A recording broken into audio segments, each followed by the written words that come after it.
Good day and welcome to the Friendship News Hour presented to you by Bummertude Media. Today is February the 15th, 2023. My name is Frank. His name is Alex. Happy Valentine's Day, sweetheart. Same to you, baby. Oh, thank you. How was your Valentine's Day? What did you guys do? It was better when I got your roses. Man, we didn't do shit. We got a 4-month-old and it was a Tuesday. So we didn't do anything. Yeah. We have a dinner planned for Friday, so we're going to make it up on the weekend. Nice. That's our life now. That's our life. Yeah. Well, what about you? We both got really sick on Tuesday morning. Like Monday night, kind of both started to feel weird, and I'm like, okay, maybe it's post Super Bowl. All I did yesterday was eat carbs and sugar in excess. Maybe it's just my body. Like, what the fuck did you just do to me?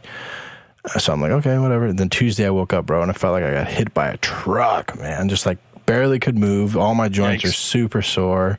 102, 103 degree fever all day. Just like on my ass. It's just, ugh. So our Valentine, and same with Sarah. She was super sick as well. So our Valentine's Day, we did get to spend the whole thing together, but it was in a bed, sweating and fevery. Oh, well, well, there you go. That's a Valentine's Day to remember. Yeah, absolutely. Sure. In a bed with bodily fluids. Happy for you both. Congratulations. That's excellent. Hey, have you ever heard of the term a skeuomorph? No. Mm-mm. Skeuomorph? The cultural tutor on Twitter has a thread about skeuomorphs. He asked, have you ever noticed that the save icon is a floppy disk on your computer, even though they have become obsolete 20 years ago? That's called a skeuomorph. When something takes on the appearance of what it replaced, and once you start to look, they're everywhere. Another example is the phone camera. Even though they don't have mechanical shutters, they make clicking sounds like physical cameras do. And the phone icon itself looks like an old corded telephone. Yeah. The various logos for email providers, like that of Gmail, which imitates the appearance of an envelope, despite there being no paper or postage involved. The word skeuomorph was coined by an archaeologist, H. Colley March, in 1889 when he noticed that some ancient artifacts retained the design features of older objects, even when they were no longer necessary. So this dates back to like Roman times. The Greek temples were once made out of wood, but when they began being built of stone, they sculpted the stone to look like wood.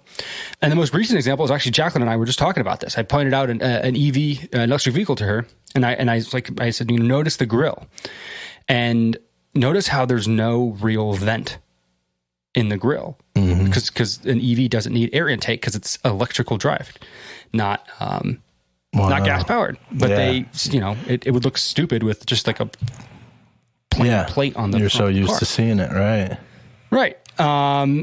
And even hubcaps to some extent. The old Instagram icon looks like an old shutter camera. You have a recycle bin on your desktop.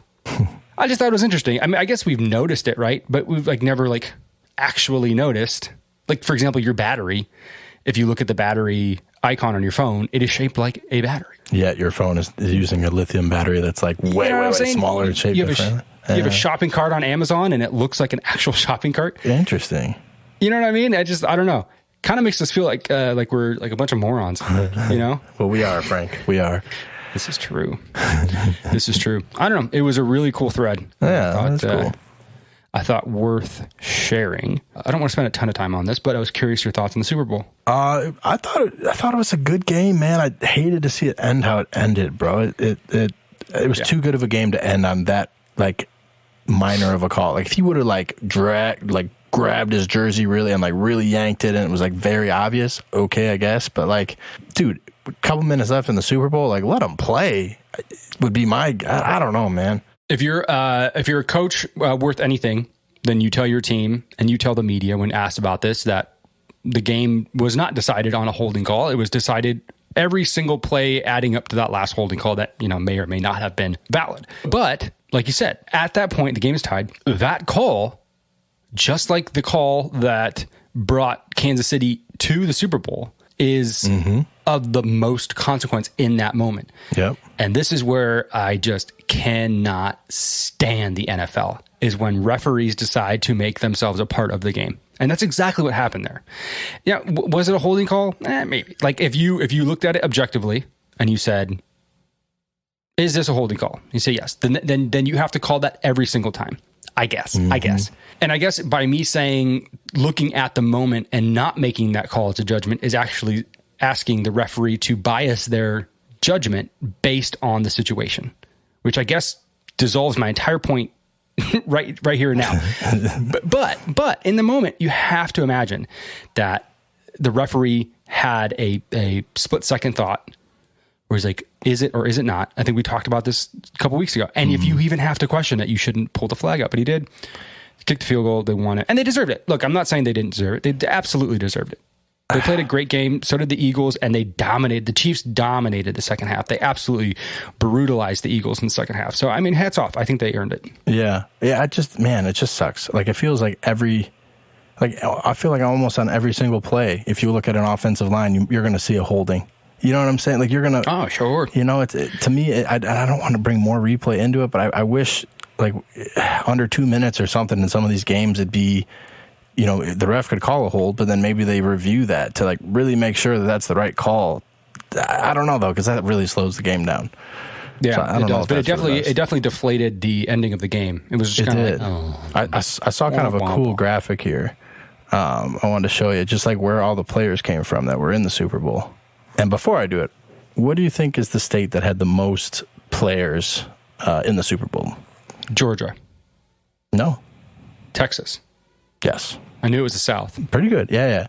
They take their football seriously, and the South's very heavy on this.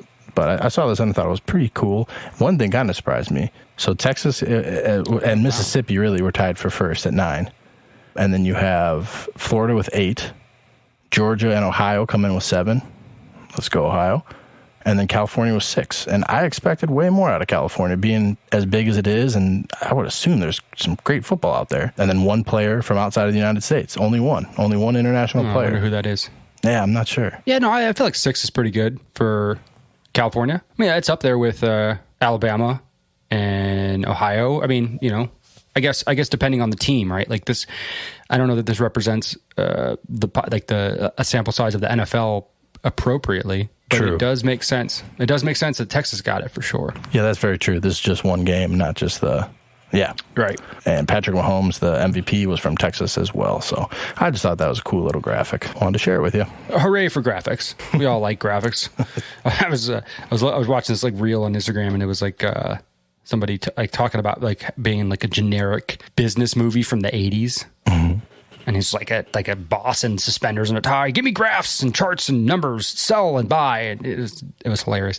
It helps when the show writes itself some weeks. Some weeks we're digging. Some weeks we're scraping the bottom of the barrel. And other weeks we have to decide what we don't talk about because there's so much going on. Yeah. And it's been a wild week, brother. I'd love to experience a week like the U.S. just had. From an outside perspective, right? Like, what do people in Finland feel like right now? Right? Are they more worried about what's going on in Ukraine? What do people in Mexico feel like right now? Yeah. Are they worried about shit flying around North America? If I asked you, I could probably guess your answer. But are they here? Oh, man. I don't think so. I really don't think so. I don't think they'd be that obvious unless they want to be obvious. I don't know. I don't think so either. Yeah. And I think once I saw Elon Musk sitting with Rupert Murdoch at the Super Bowl, if they were really here, nobody's going to the Super Bowl. Yeah. Nobody's risking it. Let us recap for a second, shall we? February 4th, a Chinese spy balloon was shot down off the coast of North Carolina after we allowed it to coast across the country. I found out today through the Secretary of Defense, General Milley, that we knew about this balloon as soon as it got up off the ground in China. Okay, I was going to say, we do for sure know it was Chinese, because I thought I kept hearing the press secretary say, like, they didn't know for sure. They don't really have much details. I'm like, how is that possible? It may, okay, so we know it was Chinese for two reasons. One, because we know that it was collecting data. We knew it was encrypting that data, and we knew that it was sending it back to China. Oh, okay. Well, yeah. Now, something tells me that, number one, this is not a rare occurrence, and that the only reason we know about it is because somebody in Montana had a really high-power camera and decided to look up at the sky and say, whoa, there is a moon-sized something floating over Montana right now. And so it became this big national story, and then everybody figured out about it. And the Biden administration, I imagine at that moment, kind of went, oh, shit. They know. All right, now we have to address this, right? It was much easier for them to not address this. I don't think that they didn't have a plan. And I think that they, by allowing it to cross over their country, gave us some strategic advantage I don't know about. Because if not, you shoot it down immediately as it crosses American airspace and you don't question it, right? That should be the hard line, but they didn't. And I don't know why. I'm not there, so I'll give them the benefit of the doubt that they were doing the right thing. But then somebody found out about it, and then they said, fuck, we got to do something about it. So less than a week later, a second object was shot down over North Alaska. A day later, a third object was shot down over the Yukon. A day later, a, quote, radar anomaly was detected in Montana. We later found out that that was another balloon that they shot down.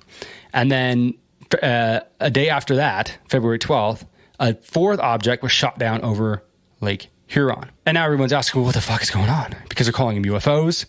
They're saying they don't know what they are and that they're flying at 20,000 feet, which impedes commercial air flights, right? You fly at 30,000 feet when you're flying in an airliner. Mm-hmm. So I heard a report today that we actually shot down one of our a weather balloon from the National Weather Service, which would be the most ridiculous thing ever, that the Biden administration scrambled jets to shoot down one of their own weather balloons. That is just classic.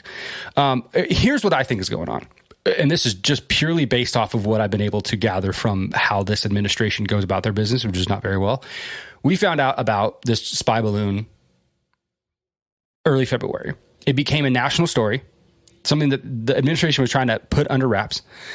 And then after they shot it down, they said, well, now that there's other things in the sky, we have to shoot these down to show that we have some sort of competence as an administration. So they're just shooting random shit down in the atmosphere. We come to find out, if you dig a little bit deeper in here, there's shit floating around all over the place, 50, 60,000 feet in the air, be it some sort of antennas or satellites or some information gathering, collecting, or sending device. I mean, there's shit floating around everywhere. So it's not an anomaly. I think this is just the administration trying to save face. Yeah, I've even heard reports come out of China. I mean, who knows what you can trust there, but saying that they're finding balloons above their airspace as well, though. But then they're thinking that they're U.S. So it's like, does everyone just do this? You know what I mean? And it's just normally so high up there that it doesn't get caught. Like, I don't really know, man. Yeah, nobody knows, and that's what's frustrating. There's no answers. Nobody's giving any answers. One thing I've heard, though, that is scary to me, and it's that they're somehow trying to use these to like see how quickly we respond in different airspaces and like how we handle things, China and Russia, to kind of see like how we would react when different things happen, and like if they were to like nuke strike us or to take out like our satellites. Because that's like how a lot of our military handles like a UAV or like their communication even is through these like satellites. So like if they can position these balloons and like fire from them or even back from their bases and take out our military satellites, that could put us at a huge disadvantage if we were ever to get attacked. Yeah, or take out a stash of nuclear warheads. I mean, what you could gather from this kind of intelligence is, essentially infinite. Which is terrifying when you see North Korea mobilizing their nukes. You see, I think China mobilized like a couple million people in their military recently, last week. And I mean, obviously Russia's been doing all the crazy shit they've been doing. So it's like, dude, what? Like, I don't want to like be the bringer of chaos or anything like that, but it's like hard to not be anxious when you hear Beat all your these war things. drum, Al. Let's hear it. It's scary, bro. Having a family. Well, all this shit. we also. So look, I feel like this is how it always happens.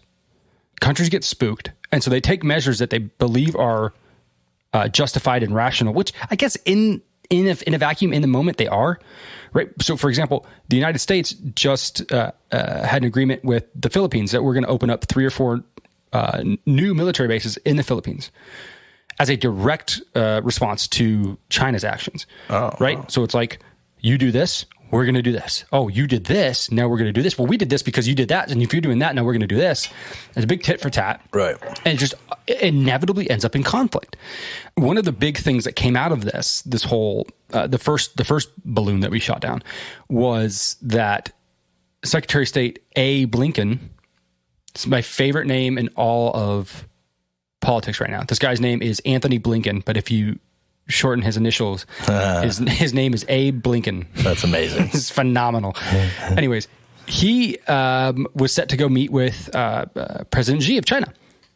And 2 days before that, we found out about this balloon and we shut down that meeting. So diplomacy has just completely shuttered with China, which is not good. Diplomacy is how you avoid war. So I think that's like the biggest story coming out of all this. But this all could be a big old psyop based off of what's happening in Ohio right now.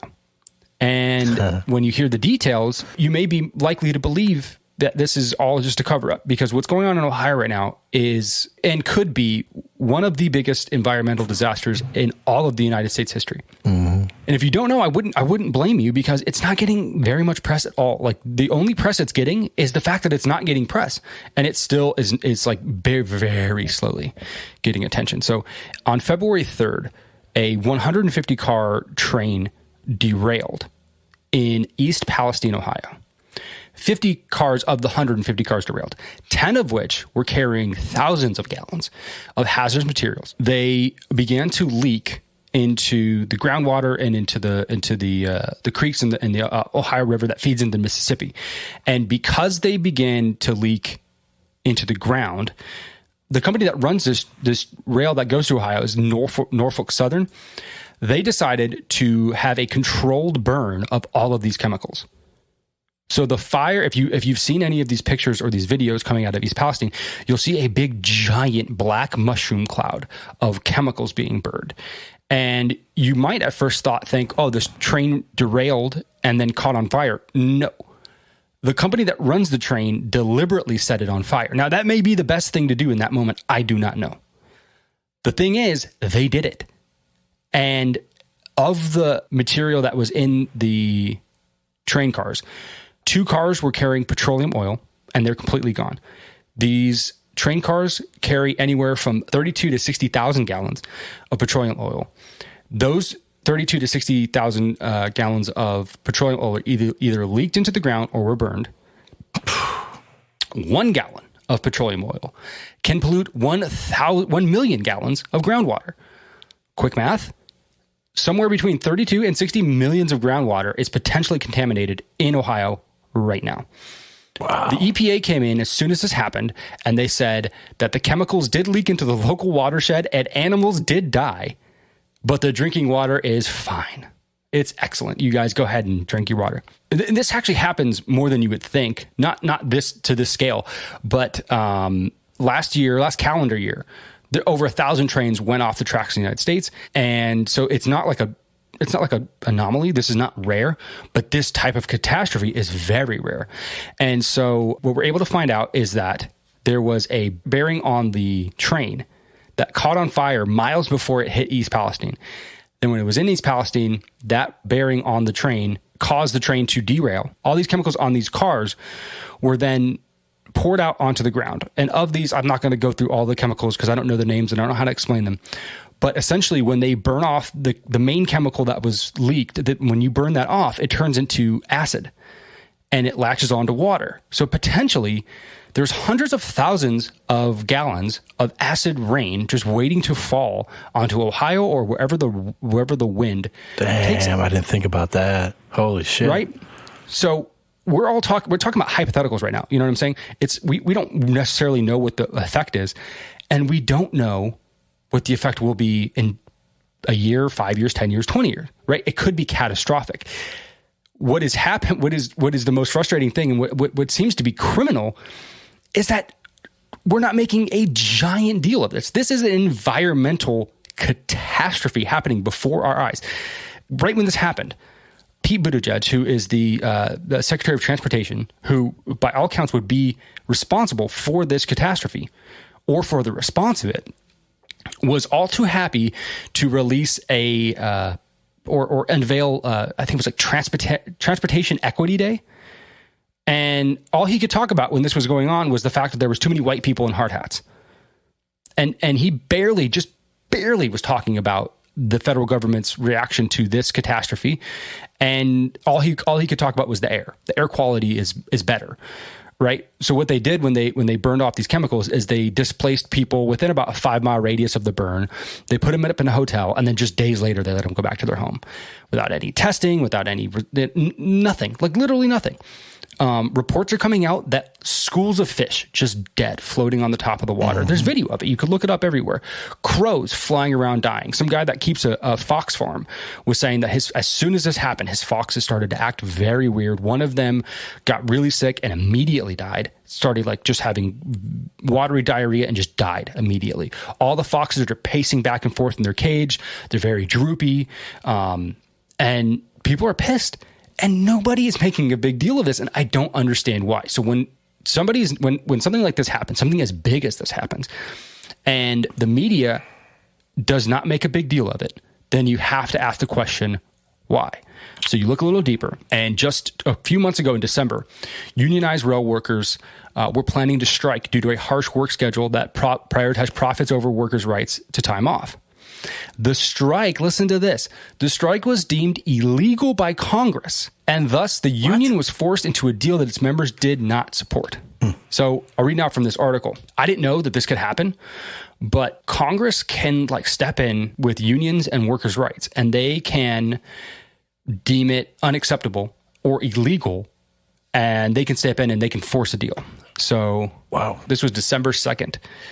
With his signature, Mr. Biden ordered unions to implement a labor contract mediated by his administration that 4 unions representing more than half of unionized rail workers had rejected after the deal was struck in September. And under the Railway Labor Act, Congress can make both sides accept an agreement to prevent harm to the U.S. economy. Once a labor agreement imposed by Congress is in place, rail workers are not allowed to strike. This is quoting from President Biden himself. It was tough for me, but it was the right thing to do at the moment to save jobs, to protect millions of working families from harm and disruption, and to keep supply chains stable around the holidays. There is the signal and the noise right there, to keep supply chains stable around the holidays. Now, we could just sit here and be cynical about everything that is going on so far. And it's not until you figure out that Norfolk Southern, the company that owns the train that derailed in Ohio, is owned by literally all of the who's who of private equity. Your BlackRocks, your JP Morgan Chases, it's all private equity owned. So follow the money here. They try and strike 3 months ago. The Biden administration and Congress step in, because if they allow them to strike, then commerce goes down and these railways are not allowed to move the product that they need to move. The strike doesn't happen. They don't improve anything. They force them into a deal that they don't want to be in. And 3 months later, you have this situation. Just last month, there was a 26-car derailment in Fairplay, and they paid a civil charge of $27,000 after coal hopper rail cars derailed and spilled into the Roanoke River in 2020. So the next time somebody tries to talk to you or tell you about anything about the environment or anything about climate change or anything about why we should do this, that, and the other, it's very apparent where folks' loyalties lie. I don't hear anybody talking about what's going on in Ohio right now.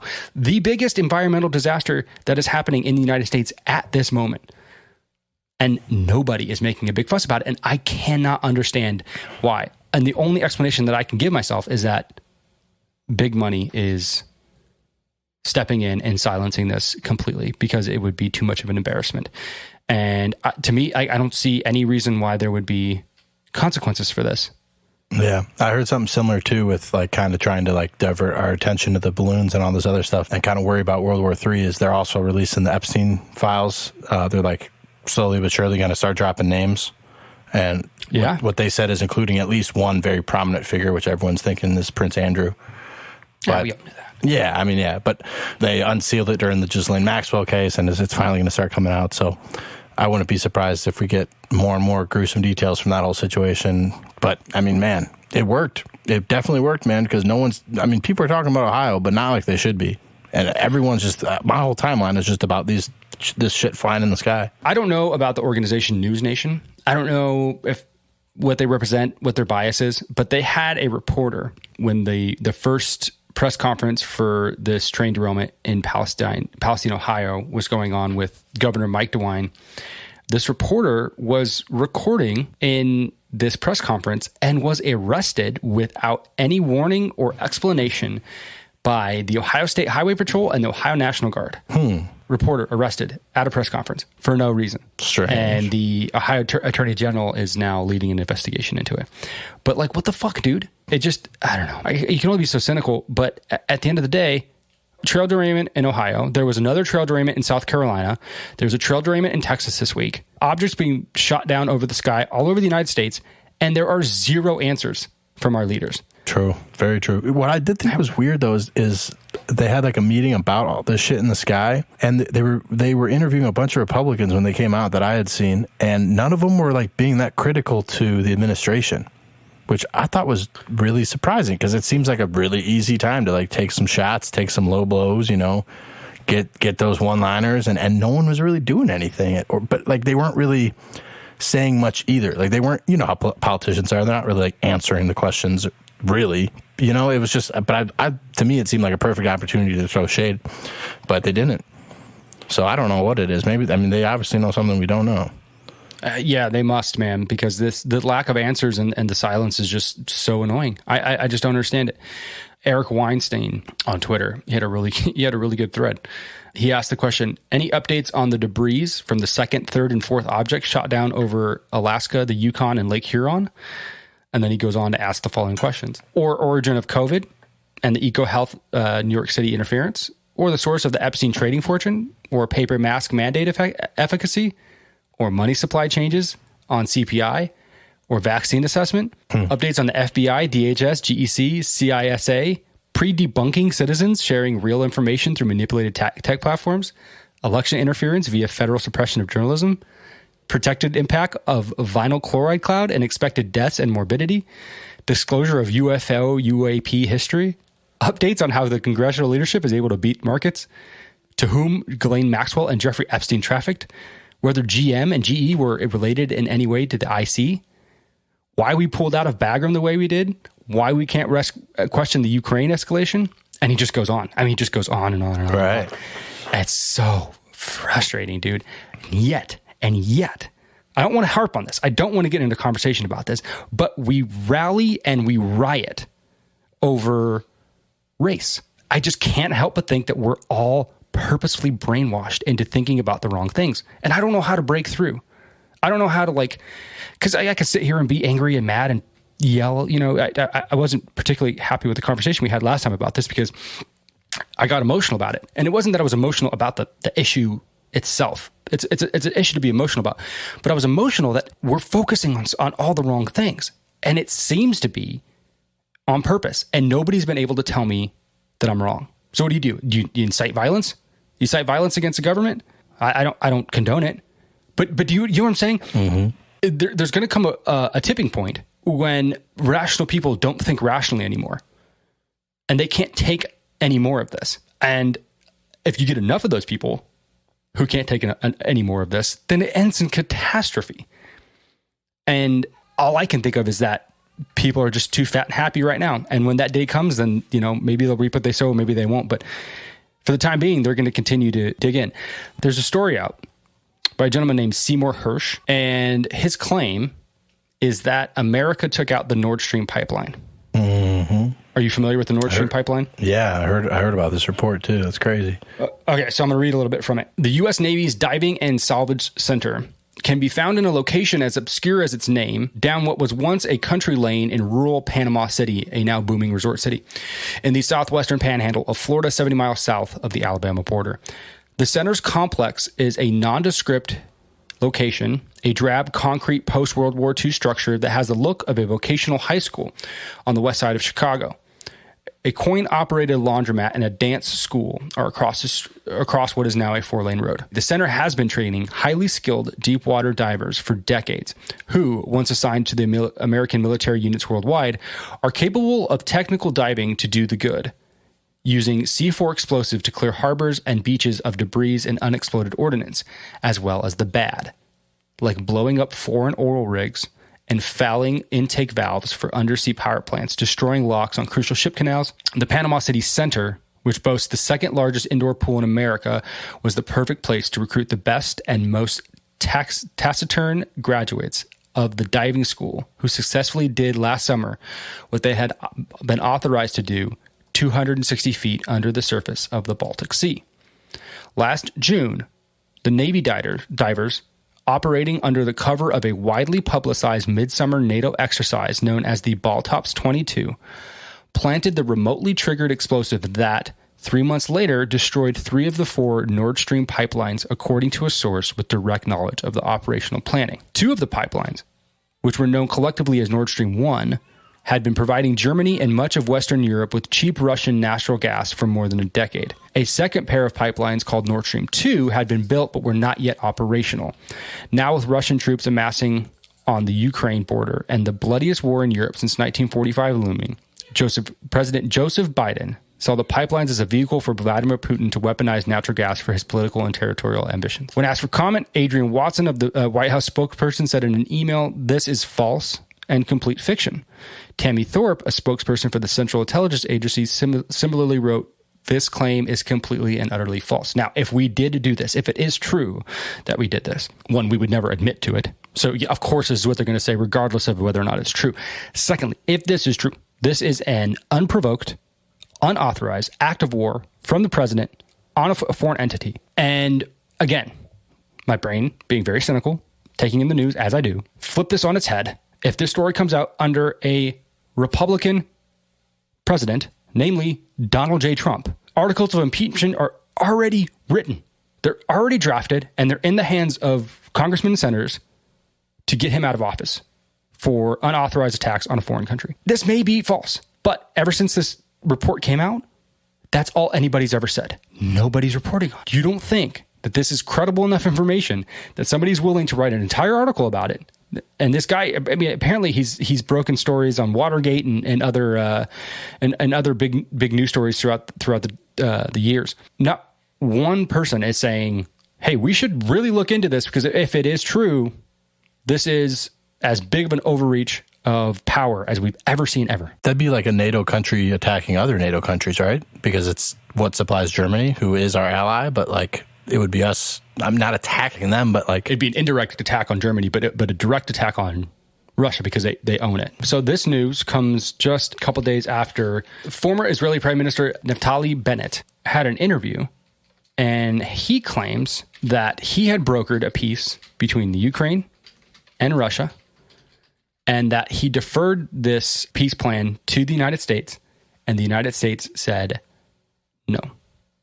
He said that his efforts as a negotiator between Moscow and Kyiv shortly after the onset of the conflict were almost a success, with both countries agreeing to the concessions and a call for a truce. But he said it did not happen because Ukraine's Western backer stopped it. Quote, "I think there was a legitimate decision by the West to keep striking Russia. I mean, the more aggressive approach, basically, yes, they blocked it." Bennett further revealed that his mediation in March, the month after the conflict started, was closely coordinated with the United States, France, and Germany. However, after the conflict broke out, there was no unified approach on how to address it. So I don't know, man. I just like this proxy war shit. This, and this is how we've been doing things for so many years. But I think now we have more exposure and more transparency into the way that the United States decides to go after their foreign policy, and it's through intervention, it's through proxy war, it's through indirect aid. I don't know how we can send weapons and aid and arms and tanks all to Ukraine, who's in a war, and then say, yeah, we're not at war. No, we're at war. And none of us voted on it. Congress didn't vote on it. None of us had a say in it. We're just sitting here like, well, I hope our leaders don't march us to World War III. Right. And how much money are they sending to Ohio right now to fix this whole disaster? Do you know what I'm saying? You know what I mean? Like, what? That's crazy, man. It's crazy. And I don't know if a Republican would do it any better. Like, I can't sit here and say, no. You know what I mean? I don't know. But it's just all of them are just fools, it seems like, man. Fools. The last time the National Guard was deployed to Ohio, they killed 3 people in Kent State. You know what I mean? Yeah. So I don't know, dude. It's just all very frustrating.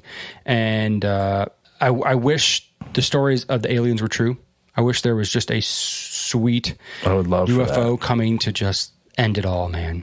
You think that's what would happen if they showed up? You think they'd destroy sweet us? death we deserve. I don't know why they wouldn't come friendly. That's what the optimist in me wants to say that. I think what they'd really do is like steal us and make us slaves. Like, I think that's what happened to the Mayans. You know how the Mayans just like disappeared? Yeah. I think they were either taken back as slaves or maybe they befriended the aliens during their time here. Because put on the tinfoil hat real quick, but like you look at the pyramids and how they popped up all everywhere at the same time, you know, all across the world and all very similar in their designs. Then the Mayans just disappear. It's like they probably were like, these people are pretty cool. We like these people. We'll take them back with us. Like, civilizations don't just like stop, you know? You ever hear that Andrew Schultz joke where he's talking about, he goes, this is how you know Mexicans are the best workers in the world. There are also pyramids in Mexico, and nobody questions who built those. That's shit was amazing. Hilarious. Real quick, Andrew Tate. Have you been following this? Dude, I just was reading about this morning. That shit's crazy. So, if you don't know the story, quick recap. I don't know Andrew Tate. I don't know what he does. I don't know how he got his money or his cars or anything. He's very popular on the internet. He lived in Romania with his brother, and he got arrested and thrown into solitary confinement under the charges that he was trafficking women. Okay? One of the character witnesses in his case came out and said, I was never trafficked. Like, ever. These are all false claims. And the judge in this case ruled that this woman was brainwashed, that she indeed was sex trafficked, and she doesn't know what she's talking about. So they admitted her as a witness, even though she said absolutely not. And then today it came out that there's two other women who basically framed the Tate brothers into thinking that they loved them and then set them up to be framed as sex traffickers, all for like clout and money and just to be a terrible, terrible human being. So it looks like this case is dissolving under its own accord. Now, whether or not the justice system in Romania acts accordingly, I don't know. But it looks like there's absolutely no evidence pointing to the fact that they are sex traffickers. And some of the most unjust and wildly insane stories I've heard from any foreign justice system. And I don't know about you, man, but every time I hear about these stories in different countries and how their justice system works, I am just so thankful that, though deeply flawed, I live in the American justice system where there is due process and you are innocent until proven guilty and you have to go and have a fair trial. So, I don't know. Maybe we'll start seeing them back again. I don't know. But it looks like this all was more or less a farce. You see Drake got out of testifying in this Triple X case? I did. Yeah, I did. He's got some good lawyers, Which is man. interesting. Got some real good lawyers. Mm-hmm. Because he has quite a few lines. I've been seeing more and more of them. I'm not a big Drake fan, but like I've been seeing on TikTok and other places like more and more of his bars that were like pretty much straight references to like making it sound like he killed somebody. Who knows if that's just Drake like talking shit, trying to be cool or whatever. But there was a beef between them very shortly before he died. So I don't know, but he got deposition to show up, I believe, like it would have been next week, but he got out of it, does not have to go, so he's scotch-free, as they say. Interesting. This is going to be very unpopular, and I don't really care, but I thought it was interesting.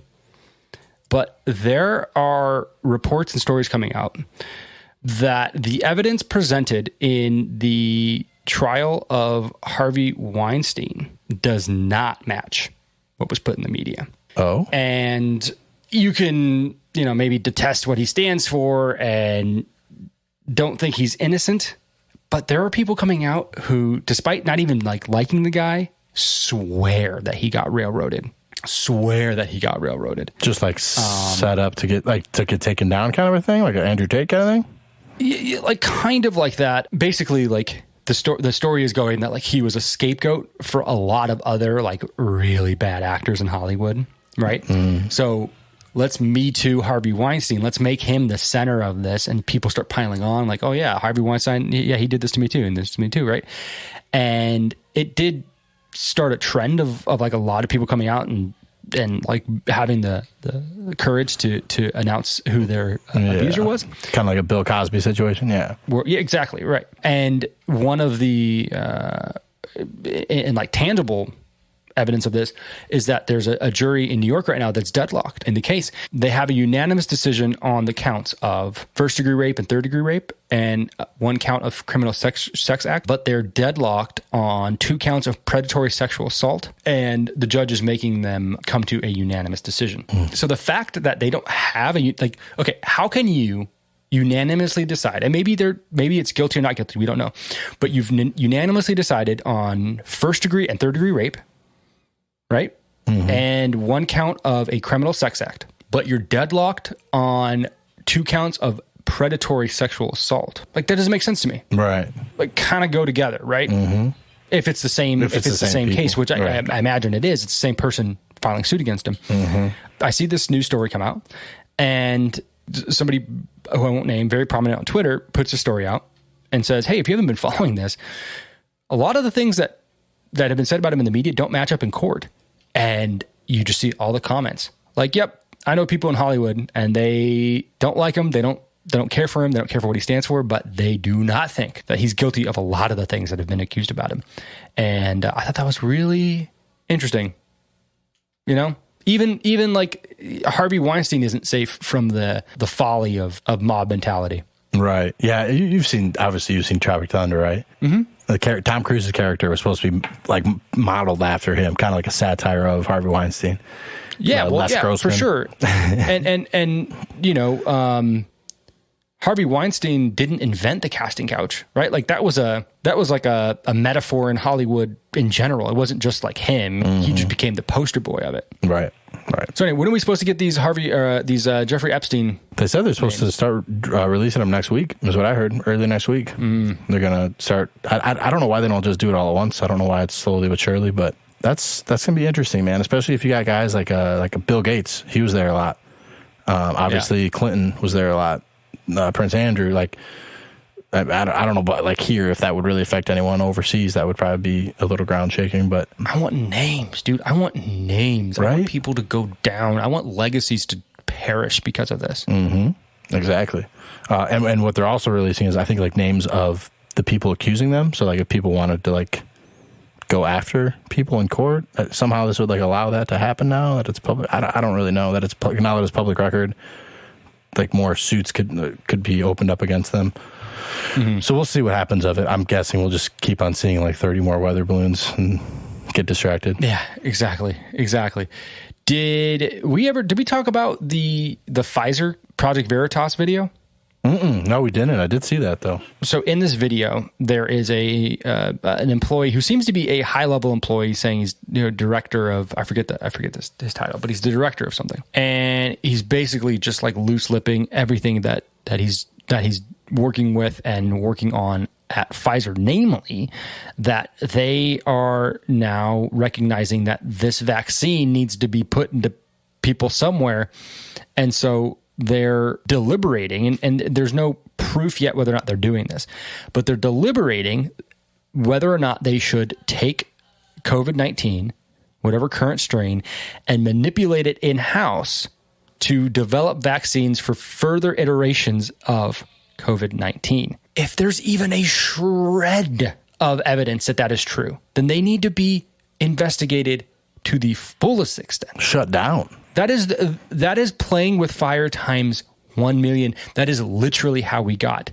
to where we're at right now with COVID. And what is the response? Like you might imagine. Crickets from everybody in the mainstream media. 20, 30 million views of this on Twitter, on Instagram, on YouTube.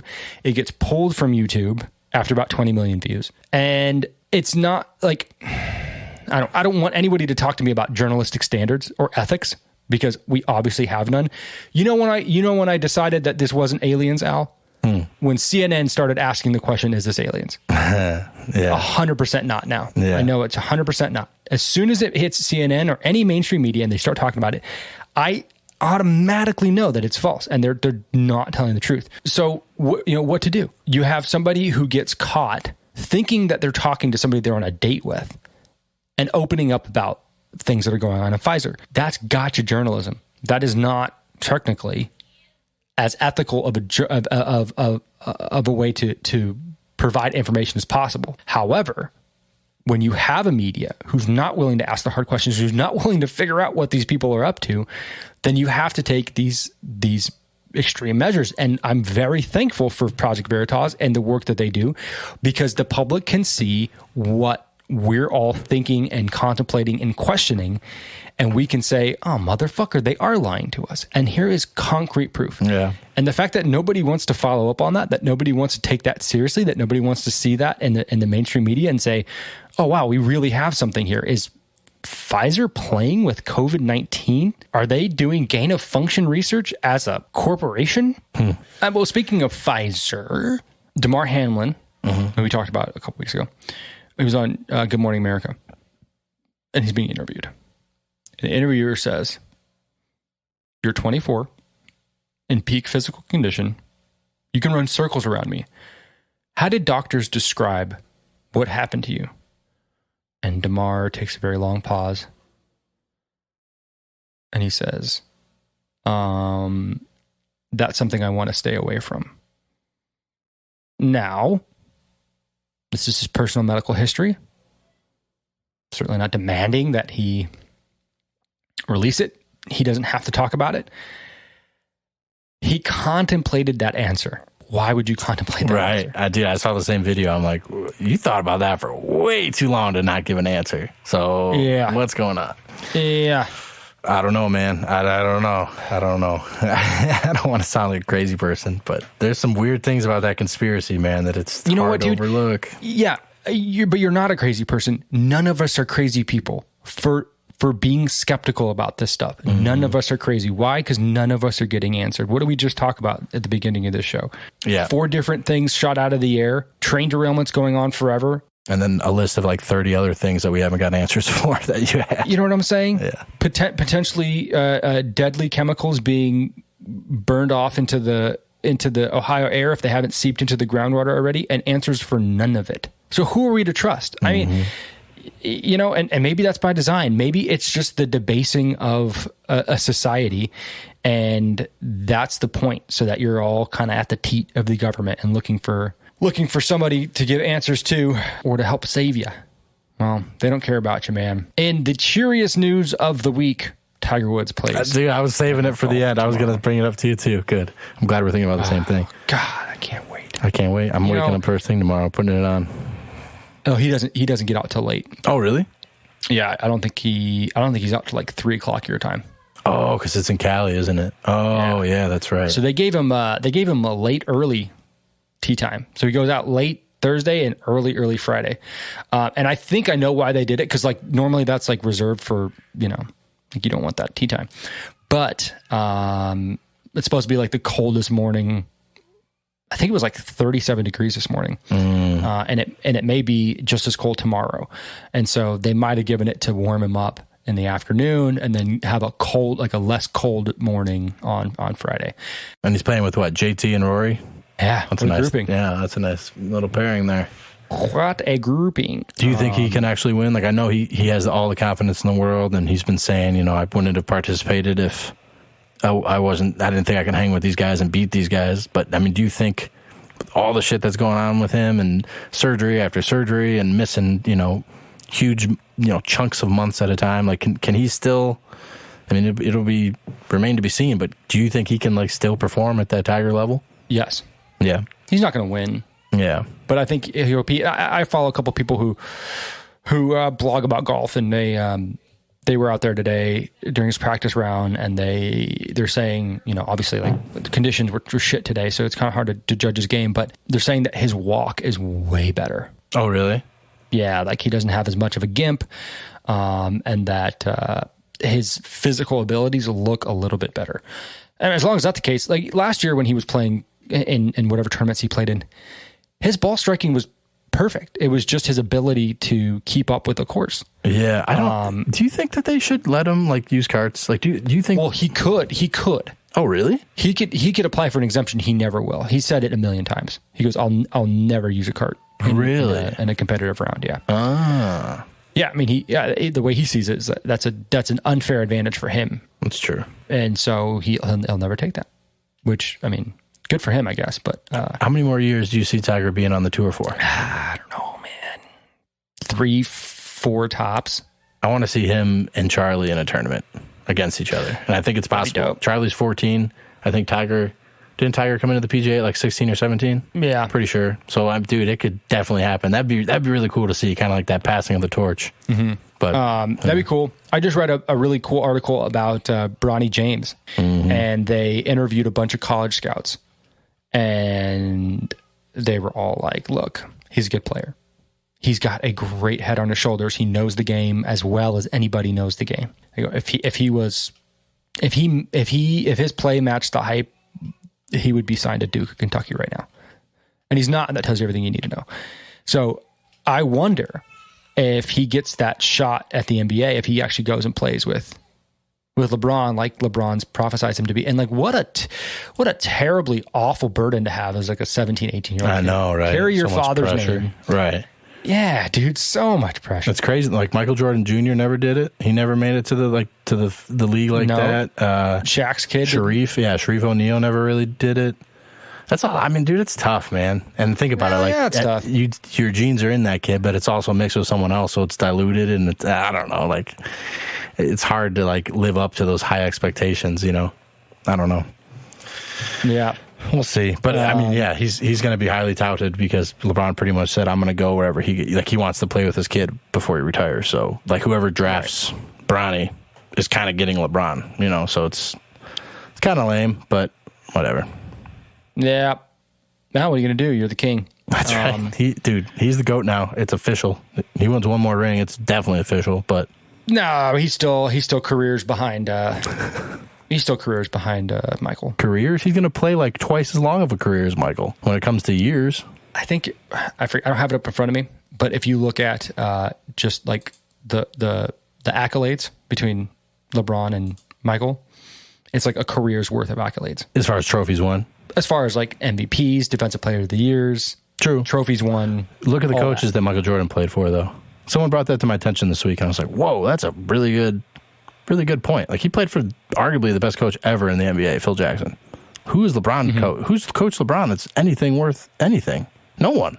Like no one with any quality coaching resume has coached LeBron James in the NBA. That should tell you all you need to know about LeBron James. But I mean, he's not. I mean, maybe now he's more making those calls, but he hasn't made those calls earlier. So I don't know. It's tough, man. It's a team game. Jordan definitely helped big time help win those championships, but I think overall with career, he's got more points than Jordan, more assists. The only thing Jordan's got him in now is championships. Is that all you play for? Because if that's the case, Kareem's the best. Defensive Player of the Year. I don't know. It's almost. He definitely has him in trophies. I'll give you that. He's got him in trophies, but I think that like the longevity of LeBron's career, where he's beaten Jordan in points, assists, rebound, like 3 points, like all of those stats. Like it's really just those trophies. Two more NBA championships, and LeBron won his 4th in the bubble. So we'll say like 2.5. 2 more Finals MVPs, 1 more MVP. LeBron hasn't beaten all NBA appearances, and that's just that's longevity speaking. LeBron has 1 more. Oh no, he has a lot more All-Star appearances. But you can't brush off longevity, though. Longevity is a huge thing, especially in this sport, bro. People don't be playing for 23 years. Like, that's craziness. At the level he's playing, like, he's averaging 30. Like, that's insane. He's averaging what he averaged his rookie years. And throughout his career, like, he hasn't really, I think his career average is like 31. It's like, that's insane to keep that pace up for your entire career. Like, that's really something. Like, Jordan had spurts. He had like little like spurts where he's like unbelievable, but he had Phil Jackson coaching him, so I don't know. I just think that's like so. He didn't do shit either without Pippen. Like Jordan didn't do shit until he got Pippen and Rodman, so it's like I don't know. It's a team game, man. One guy isn't doing everything out there when it comes to a championship. Maybe next episode you can tell me how his dick tastes. I would love to. I'm literally dripping from fever sweat right now, though, dude. This is disgusting. I just look back. You look like absolute hell. Oh, my Let's God. get out of here. Yeah, I'm going to go with that. Go lay down. Jesus Christ. Find us where you find us. We'll talk to you next week.